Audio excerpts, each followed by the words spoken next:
આજરોજ રાજકોટ પધારેલા all Gujarat fair price shop એસોસિએશનના પ્રમુખ શ્રી રાજેન્દ્રસિંહ જાડેજા સાથે વ્યાજબી ભાવના દુકાનદારોની આરપારની લડાઈ માટે સરકારશ્રી દ્વારા અનિયમિત આપવામાં આવતા કમિશન, હાલ આપવામાં આવતું કમિશન પોષણક્ષમના હોય પ્રતિ ક્વિન્ટલ 300 રૂપિયા આપવા તથા તકેદારી સમિતિના સભ્યોના માલ ઉતર્યા પછી અંગૂઠા લઈ વેરિફિકેશન કરવું શક્ય ન હોય પરિપત્ર રદ કરવા અનુસંધાને થયેલી વાતચીત ચાલો આપણે સૌ સાંભળીએ. અહેવાલ હસમુખ ધર્માણી ડીસા. આજે આપણી સાથે all Gujarat fair price shop એસોસિએશનના પ્રમુખ શ્રી રાજેન્દ્રસિંહ જાડેજા જોડાયેલા છે.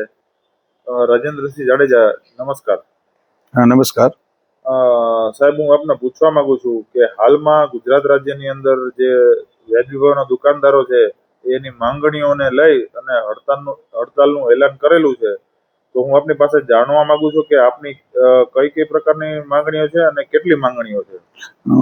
અમારી ખાસ કરી અને 20 પ્રકારના મુદ્દા અને માંગણીઓ લઈ અમે સરકારશ્રી સામે વારંવાર ગયા છીએ.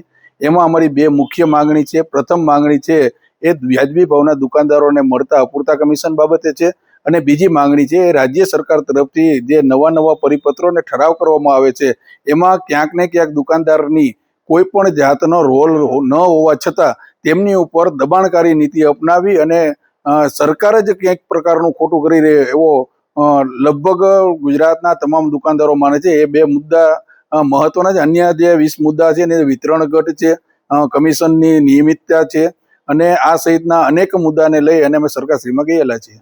બરાબર છે રાજેન્દ્રસિંહ. તો આપ જે તાજેતરમાં જે ઠરાવ થયો છે, આપે પ્રસ્તાવનામાં પણ એના વિશે લખ્યું છે, તો આ ઠરાવમાં એવી કઈ અનેકારી વસ્તુઓ છે કે જે દુકાનદાર ભાઈઓ માટે મુસીબત કે તકલીફ ઊભી કરી શકે?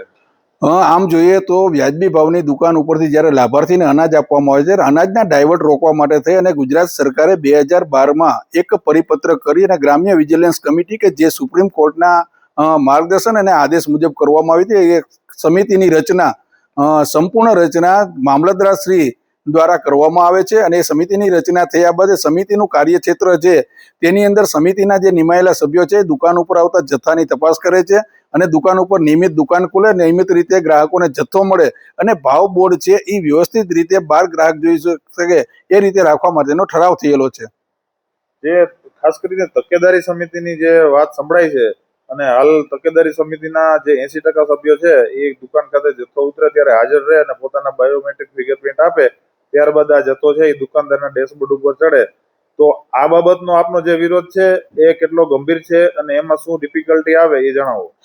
મૂળ બાબત એવી છે કે ગુજરાતની અંદર જે વિજિલન્સ કમિટી બનાવવામાં આવી છે એમાં શહેરી વિજિલન્સ કમિટી અને ગ્રામ્ય વિજિલન્સ કમિટી બે કામ કરે છે. એમાં મોટા ભાગે 11 સભ્યોની કમિટી બનાવવામાં આવે છે. આ કમિટીની અંદર સરપંચ શ્રી છે અથવા તો જે તે વિસ્તારના વોર્ડના કોર્પોરેટર છે એ પોતાને હોદ્દાની રૂએ એના અધ્યક્ષ સ્થાને રહે છે. તલાટી મંત્રી છે સભ્ય સચિવ તરીકે, અને સરકારી શાળાના આચાર્ય છે એ સભ્ય તરીકે. આ ત્રણ છે એ હોદ્દાની રૂએ છે એમની નિમણૂક કરવામાં આવે છે. બાકીના જે સભ્યો છે એ ઠરાવની જોગવાઈ મુજબ BPL કાર્ડ ધારક, અનુસૂચિત જનજાતિના વ્યક્તિ અને અન્ય છે એ લોકોની એક સમિતિ બનાવવામાં આવે છે. રાજેન્દ્રસિંહ, આ જે સમિતિ જે છે એ સમિતિની અંદર જે વ્યાજબી ભાવના દુકાનદારો છે એનો શું રોલ છે? ખાસ કરીને સરકાર તરફથી વ્યાજબી ભાવના દુકાન ઉપર જે જથ્થો જાય છે એનું ડાયવર્ટ ન થાય એના માટે તેની આ સમિતિ વિજિલન્સ કમિટીની રચના કરવામાં આવી છે.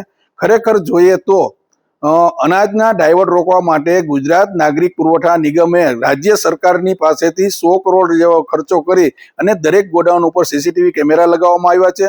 આ CCTV કેમેરાનું જે મોનિટરિંગ છે એ જિલ્લા કક્ષાએ DSM ઓફિસની અંદર જે તે ગોડાઉનમાં ગોડાઉન મેનેજર પાસે, ત્યાંથી DSM ઓફિસ છે જિલ્લા કક્ષાએ, DSO ઓફિસ જિલ્લા કક્ષાએ અને રાજ્ય કક્ષાએ એનો કંટ્રોલ રૂમ રાખવામાં આવ્યો છે.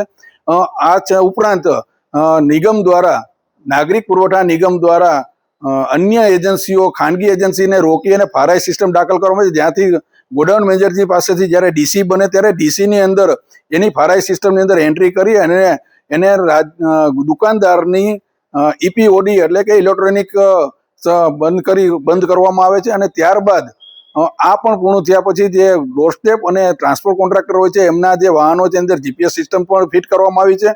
અને આ ઉપરાંત છેલ્લા 2 વર્ષથી ગુજરાત નાગરિક પુરવઠા નિગમ દ્વારા જે ડોરસ્ટેપના વાહનો છે એ ગોડાઉન ઉપરથી દુકાન ઉપર જાય ત્યારે DC એટલે કે ડિલિવરી ચલણમાં અંદર જે જથ્થો હોય એ જથ્થા મુજબનો જથ્થો જ ગોડાઉનની અંદર ભરાયો છે અને એ જથ્થાનું જ પરિવહન પૂરેપૂરું થાય એના માટે લોડ સેન્સર લગાવવામાં આવ્યા છે.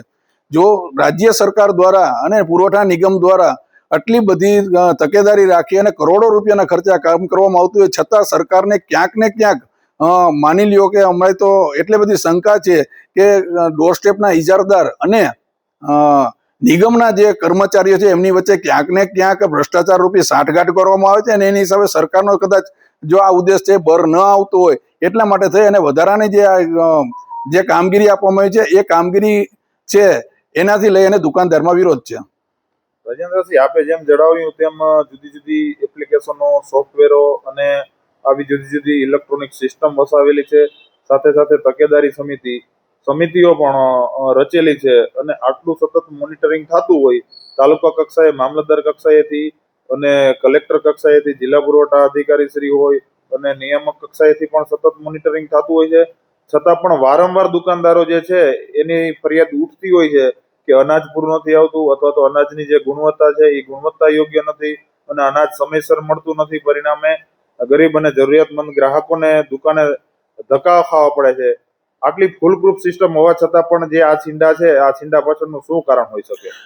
ખાસ કરીને જોઈએ તો આપે જે પ્રશ્ન પૂછ્યો છે કે દુકાનદાર ઉપર જે ફરિયાદ ઉઠે છે, મેઇન ફરિયાદ ઉઠવા પાછળનું કારણ છે પુરવઠા નિગમ તરફથી દુકાનદારને જે જથ્થો સમયસર મળવો છે, સમયસર જથ્થો મળતો નથી.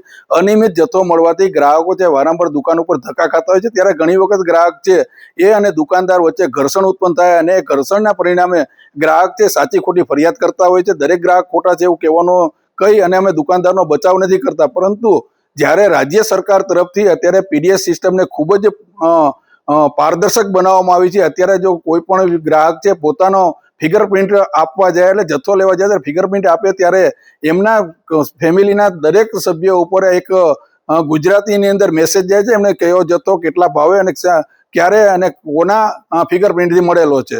એટલે જે કાંઈ ફરિયાદો સરકાર તરફથી કહેવામાં આવે છે કે તપાસણી દરમિયાન જે કાંઈ જથ્થો નીકળે છે એમાં ગેરરીતિના કોઈ અવકાશ હવે રહેલા નથી. વાત રહી અત્યારે તમે જે પ્રશ્ન બીજો પૂછો અનિયમિતતાની, તો અનિયમિતતા પણ છે. હવે મૂળ બાબત એ છે કે ગુજરાતના પુરવઠા વિભાગમાં કામ કરતા એસેકેથી લઈ અને ઉપલા કક્ષાના અધિકારીઓ છે પોતાની નિષ્ફળતા છુપાવવા માટે થઈ અને દોષનો ટોપલો અમારા દુકાનદારો પર ઢોળતા હોય છે. હમણાં જ મેં વાત કરી એમ જે ઠરાવનો વિરોધ થઈ રહ્યો છે એ ઠરાવની રચના એટલે કે સમિતિની રચના છે એ કરવાની સંપૂર્ણ સત્તા મામલતદારશ્રીની છે. વ્યાજબી ભાવના દુકાનદાર એ સમિતિની અંદર સભ્ય પણ નથી અને એમને કાંઈ ન કરવાનું છતાં આજની તારીખે દરેક મામલતદાર ઓફિસની અંદરથી મામલતદાર છે એ દરેક દુકાનદાર પાસેથી આનું પ્રોસિડિંગ મગાવે છે. ખરેખર તો પ્રોસિડિંગ છે એ સરપંચની અધ્યક્ષતામાં સભ્ય સચિવ તરીકે જે તે તલાટી મંત્રીએ આપવાનું હોય છે, એને બદલે દુકાનદારની સહીથી લેવામાં આવે છે ને એ સિસ્ટમની અંદર અપલોડ કરી અને પોતાની નિષ્ફળતા છુપાવવા માટે થઈ અને દુકાનદારને એને જવાબદાર બનાવે છે. દુકાનદાર એમાં કોઈ જવાબદાર નથી. એક મોટા પ્રકારનું સમગ્ર ગુજરાતની અંદર સરકારનો જે ઠરાવ છે એનો ખૂબ જ મોટા પ્રમાણમાં અપમાન થઈ રહ્યું છે અને એનો જે ભંગ થઈ રહ્યો છે. ઓલ ગુજરાત ફેર પ્રાઇસ એસોસિએશને સરકારશ્રીની જ્યાં જ્યાં ત્રુટીઓ છે ત્રુટી સુધારી અને જાહેર વિતરણ વ્યવસ્થા છે એ સુદૃઢ રીતે ચાલે, એના જે હાદની અંદર ગરીબ અને લાચાર જે લાભાર્થી છે એમને સમયસર જથ્થો મળે અને એ જથ્થો એને પૂરતા પ્રમાણમાં નિયત ભાવથી અને નિયત દરે મળે એ માટે થઈને સરકારે પગલાં લેવા જોઈએ. એના બદલે સરકાર ક્યાંક ને ક્યાંક પોતાની ક્ષતિ અને પોતાની બિનકાર્યક્ષમતા માટે દુકાનદારોને પરેશાન કરી રહ્યા છે. રાજેન્દ્રસિંહ, આપ જે પોષણક્ષમ વળતરની વાત કરો છો તો સરકારશ્રી આપ દુકાનદારોને મિનિમમ 20,000 રૂપિયા કમિશન આપે છે તથા અનાજની અંદર જે તમે વિતરણ કરો છો એમાં ₹1.50 જેવું કમિશન આપે છે, છતાં પણ આપ લોકોને આ કમિશન અપૂરતું લાગે છે. એની પાછળ કયા કારણો છે?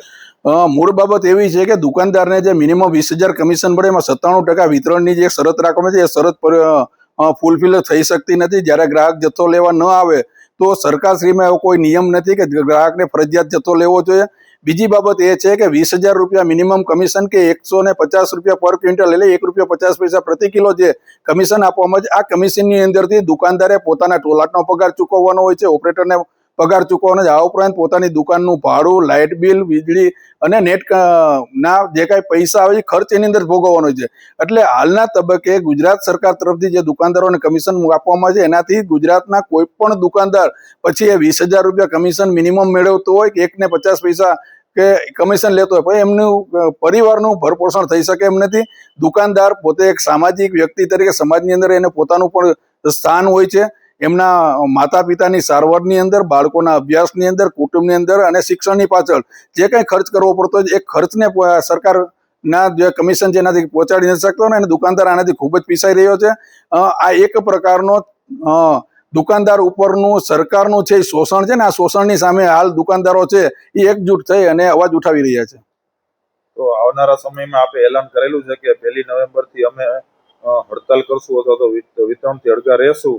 આ માટે તમારો શું કાર્યક્રમ છે અને જે આ હડતાલ છે એ ક્યાં સુધી ચાલશે અને સરકારશ્રી આપને બોલાવે એવી કોઈ ગતિવિધિ આપે અથવા તો આપનો કોઈ સંપર્ક કરેલો છે કે નહીં એ જણાવજો. હાલ 1 નવેમ્બરથી અમે વિતરણથી અળગા રહેવાના છીએ. એટલે 1 નવેમ્બરથી વિતરણથી અળગા રહેવા માટેથી અને ગુજરાતના 17,000 દુકાનદારો મન બનાવ્યું છે તેઓ ચલણ જનરેટ નહીં કરે અને પૈસા નહીં ભરે. રાજ્ય સરકાર તરફથી આ બાબતે પ્રેશર કરવામાં આવશે તો 1 તારીખથી સમગ્ર ગુજરાતની અંદર વિતરણ વ્યવસ્થા બંધ રાખવાના છે અને આ અચોક્કસ મુદતનું અસહકાર આંદોલન 3 છે. અને આ બાબતે સરકારશ્રી જો પોઝિટિવ રહે અને મંત્રણા માટે એસોસિએશનના પ્રતિનિધિને બોલાવશે તો તેમની સાથે મંત્રણા કરી અને દુકાનદારના હિતમાં જે કંઈ થતું છે કરશું. આ હતા all Gujarat fair price of એસોસિએશનના પ્રમુખ શ્રી રાજેન્દ્રસિંહ જાડેજા. વેપારીઓને શું તકલીફ પડે છે અને આ તકલીફોના કારણે એમને આ વારંવાર આંદોલન કરવા પડે છે, હડતાલ કરવી પડે છે. એમાં આવનારી 1 નવેમ્બરથી જે અસહકારનું આંદોલન કરવા જઈ રહ્યા છીએ, આપણે આશા રાખીએ કે સરકારશ્રી એમની જે વ્યાજબી માંગણીઓ છે એ માંગણીઓ સ્વીકારે અને ગરીબ અને જે જરૂરિયાતમંદ પ્રજા છે એને સમયસર અનાજ મળી રહે. સરકારશ્રીનો જે આ હેતુ છે એ સિદ્ધ થાય. Thank you very much.